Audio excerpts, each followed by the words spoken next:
The following segment is sponsored by Intermountain Healthcare and the Utah Department of Health. Well, we all know that after surgery or a procedure, patients will usually be prescribed a narcotic. Holly Menino explains how providers are now using an opioid database to make sure what they're prescribing is the correct amount.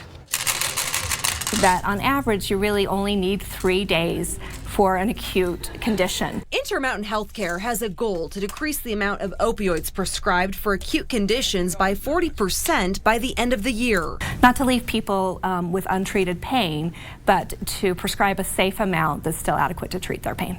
An opioid database is providing feedback to medical providers about how much they're prescribing compared to their peers. A doctor can look at their own prescribing practices, and they can look at that by diagnosis, they can look at it by patient. And it will list inside the electronic medical record the average consumption numbers for the procedure that I just did. This also opens up a conversation between providers and patients about how many opioids they truly need and if an alternative option might be better. Physicians have loved the ability to know what they should be prescribing.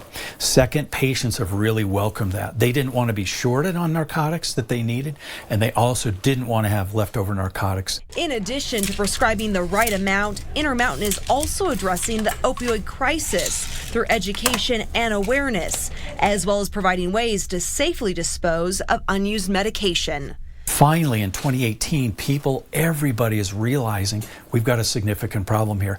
And interestingly, over the last 3 or 4 years, now everybody wants to participate in being part of the solution. Holly Menino, check your health.